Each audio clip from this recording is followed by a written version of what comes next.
Hi, everyone. My name is Marcus Wilkins. I am the communications manager for undergraduate studies here at the University of Missouri. And today we are getting to know Yatika Star Fields, one of three jurors at the Visual Art and Design Showcase, which is entirely online in 2021. Welcome, Yatika. Thank you. It's good to be a part. It's good to be a part of the jury process here. Cool. Well, why don't you just start by telling us a little bit about yourself, your upbringing, your family, when and how you became aware of your passion for art. Yeah. So my name is Yatika Starfields, as you stated before. I'm Indigenous. I'm Osage, Cherokee, and Creek from Oklahoma. Born in Tulsa, lived in Tahlequah, Oklahoma, and raised in Stillwater, Oklahoma for the most part. And graduated high school at Stillwater High School. And after that, attended college in Boston at the Art Institute of Boston. Going back though, in my upbringing, I grew up in an artistic household. Both of my parents were artists. My dad's a photographer and mom's a textile artist. And being around art was just an everyday thing. We'd go to art exhibitions. I would travel with them to their shows, meet other artists, and I was just constantly around it. So it was something that was constantly in my sight and my peripheral visions, and it was something that I just understood as being a part of life. I also had a natural ability and inclination to draw, and so there was an ability there, but it was also nurtured, of course, through that being in an artistic household. And I knew from experience and seeing it that you could make a living off of it. I also knew that it was uh, a job that took a lot of consistency and dedication and sacrifices to make that work as an artist, because it can be challenging. So my passion was found at a young age in it, just because I had an inkling to and drive to challenge myself with drawings, and later became painting. But also I was backed by a really supportive family that understood the arts. So it was a culmination of a lot of things for me in my life, where I came from. I had a few mentors as well in college and prior to college as well, and traveled abroad with them to work on projects and do studies. So there's a lot of things there that have formed me to who I am today as an artist. Very cool. So what are the themes and topics that inform your art?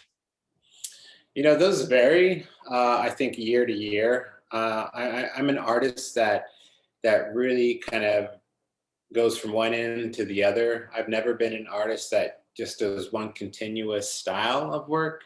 I've always challenged myself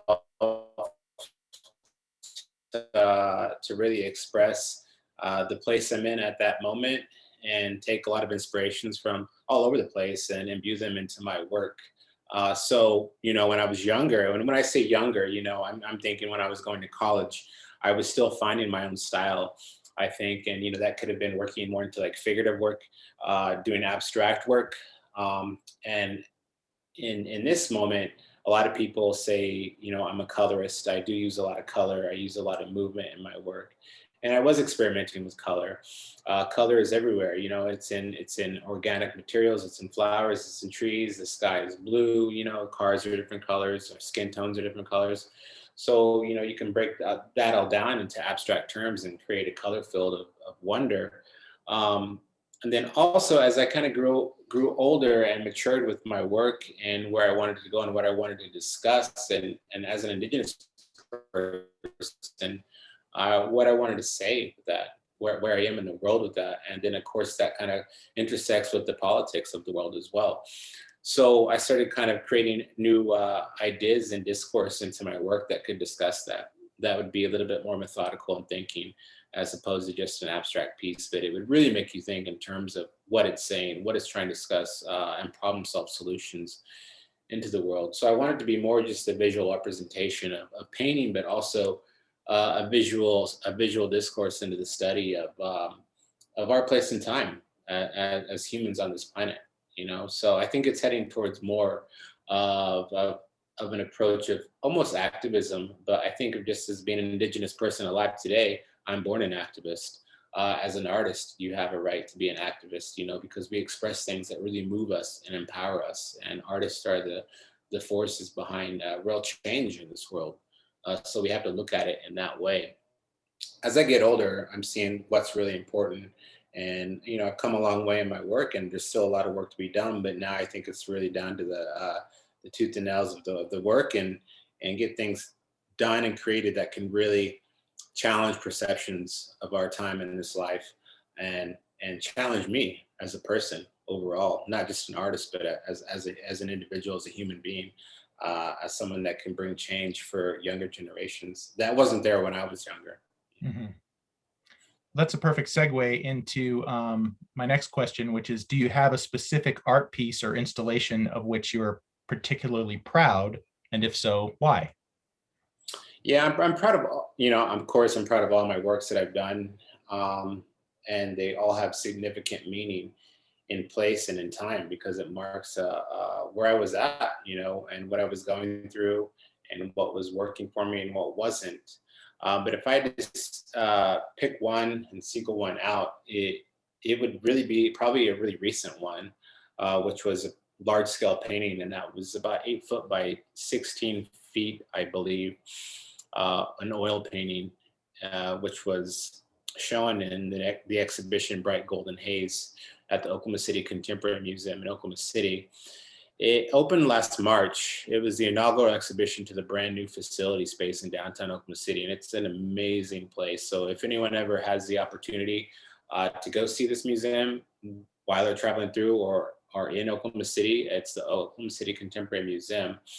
And of course, the opening, our big opening, was scheduled for like March 15th, and that was the day they say the world shut down, I think, around then.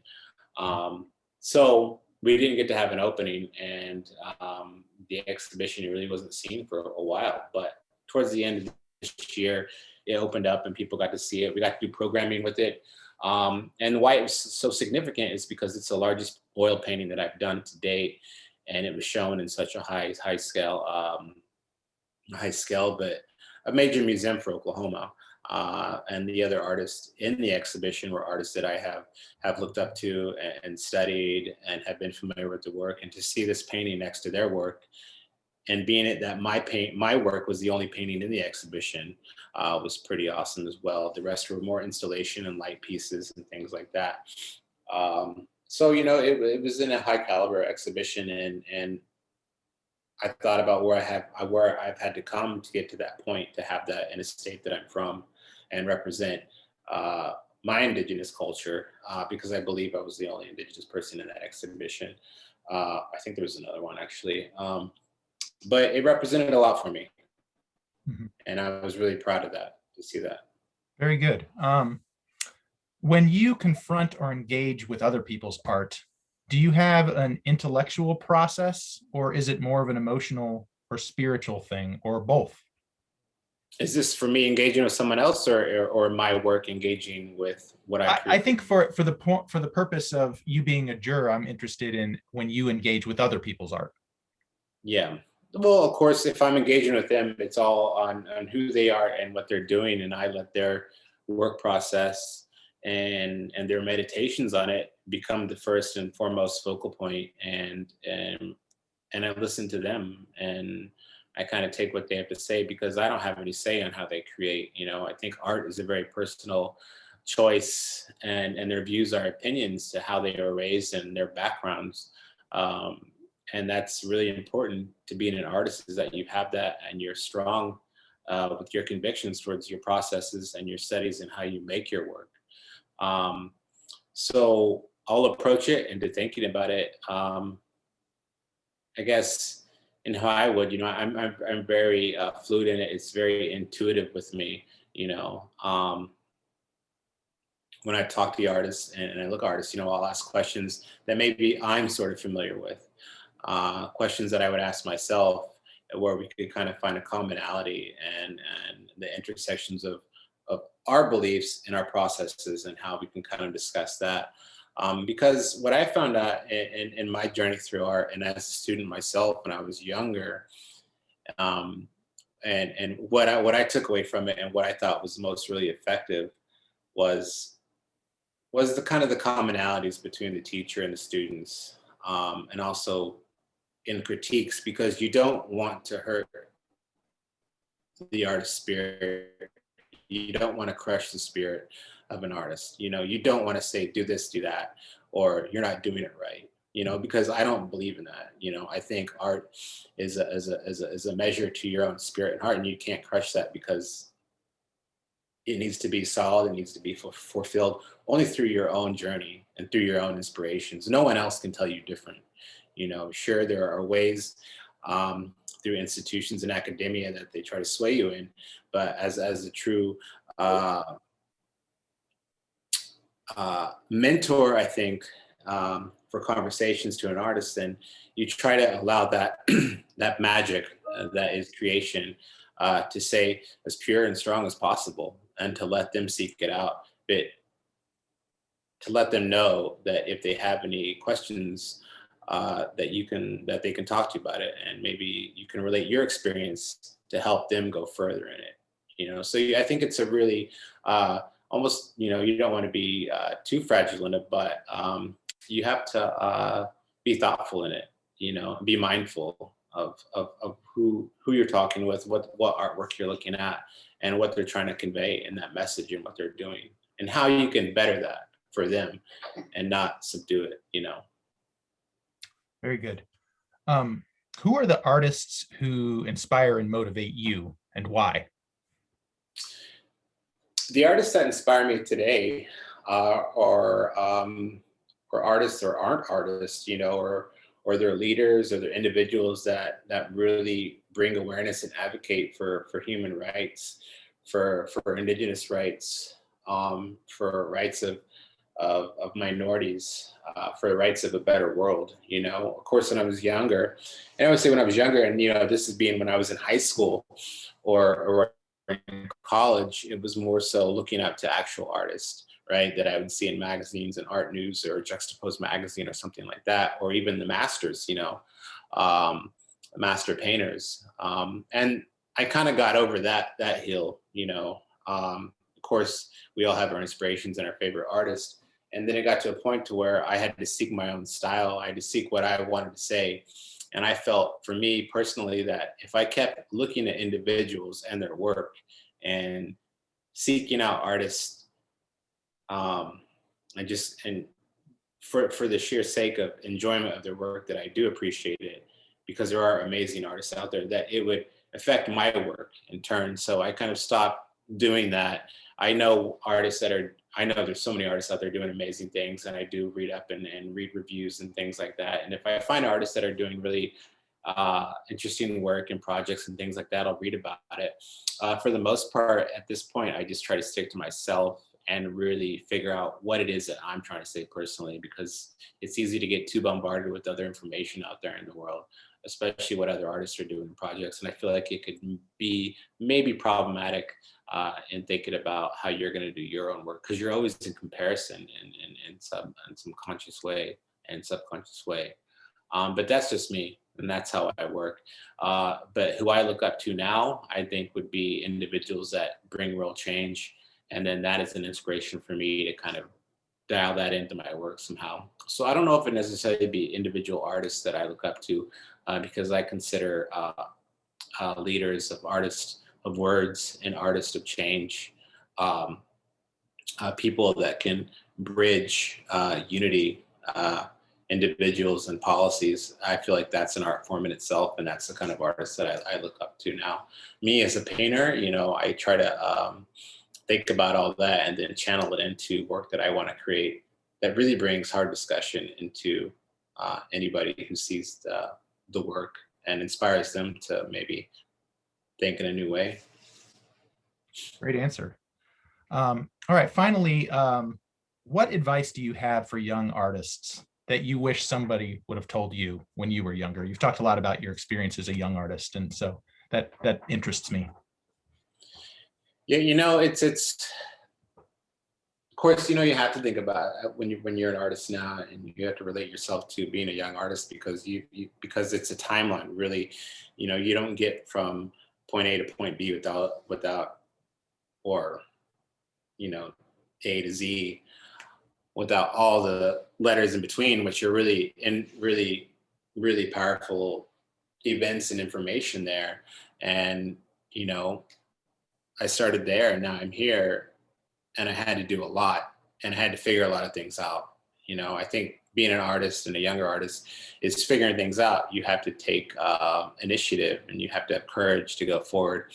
And that's something that's not easy to do as an artist. You know, a lot of times I know a lot of artists, you know, do the work, and that comes naturally. But the other half in it is the discussion of it, the discourse of it, the talking about it, and the professionalism side of it, the business aspect of it, you know, because if you do want to be an artist and it's your livelihood and it's your business and job, then there's a lot of work that goes into it. You know, there's a lot of administrative work that goes into it. There's a lot of discussion with it, the business aspects of it. So, and that you figure out in time. But if I could talk to myself when I was younger, or talk to other younger artists, as they'll have the chance to do, it would be, you know, just stay consistent, stay patient. You know, we live in a new age too, and it's a digital age, and that wasn't really happening when I was there. I think I'm thankful for that, just for the sake that, you know, I could really focus on my work and not have to be bombarded with just like a barrage of imagery nonstop. I don't know what that would have done to me and my work, but I don't know if it would have been bad or not. And I've had that discussion with artists too. So it's different because people see that there's gratification in getting things done sooner than later, and you can get, you know, likes, and this is your new platform to work from, which is different than when I had it. So I think there's something to be gained in, or something to be learned, that, you know, today's era, today's time is a lot different than when I had it, but it's the same thing. You know, you got to stay consistent to it. You got to stay patient with it. You got to reach out to people, ask for help if you need it. You know, the only answer you're gonna get is a no, and then that's how it works sometimes. You know, but you don't know until you try, and by trying, it's putting things in motion, and putting things in motion means for other opportunities and possibilities to happen, and that's where the magic happens. So, you know, you have to take the leaps, you have to take the bounds to get there. The work can only do so much, but the rest, you know, comes from being strong and having courage and strength. And, you know, there's nothing to lose in asking and going forward, because it's to aim high. You know, if I know one thing, life moves quick, and take full advantage of it. Use your work to really express yourself. Look for grants, fellowships, and residencies that can offer substantial help on many different platforms. You know, whether that's, you know, with studio housing, financial support, and things like that, that can really help you in your projects. Because as we know, in today's age, you know, it's hard to survive as an artist. There's a lot of obstacles out there for us, that can suppress us, that can be detrimental to our success. And we can become, you know, a bit jaded or depressed, but, you know, it doesn't have to be that way, you know. But that's what I'm saying, to really reach out and look for resources that can really help your vision. And there are artist groups, there are mentorship programs, there's graduate programs, but then after that, after school, you know, there are fellowships and residencies and things like that. And there are communities that you can work with. If you don't see a community as well that you feel like you'd be a part of, then, you know, create one. I think an awesome thing about being an artist, student, an individual, that you can create what you don't see and what you want, you know, whether that's some kind of collective, or a club, or gallery, you know, it can be done. And there's support out there for monetary backing as well. It's all out there, you know, we just have to really look for it and seek it out. And there's a lot of great websites out there that can offer that. So, you know, just to stay focused, stay creative, consistency, persistency, and I think that's it. I mean, there's so much to say on it really, and I really wish all the younger artists the best because I know it's a challenge for people, for artists to succeed at any age, yet alone being young. And I know what we've gone through this year and the year coming up in the pandemic, that it's really affected a lot of things, especially in the arts. And I know it's hurt a lot of emerging artists as well. So, we have to stay focused. There's a lot of relief funds out there for artists as well. So make sure you look into that, um, and stay connected, and don't be afraid to ask for help. Very good. Very good words of wisdom from Yatika Fields. Thanks for joining us today. And we're looking forward to seeing you in Columbia, albeit virtually. But safe travels wherever you may travel, I guess, or like I said, virtually. But we'll see you soon. I appreciate it. Looking forward to it. Thanks.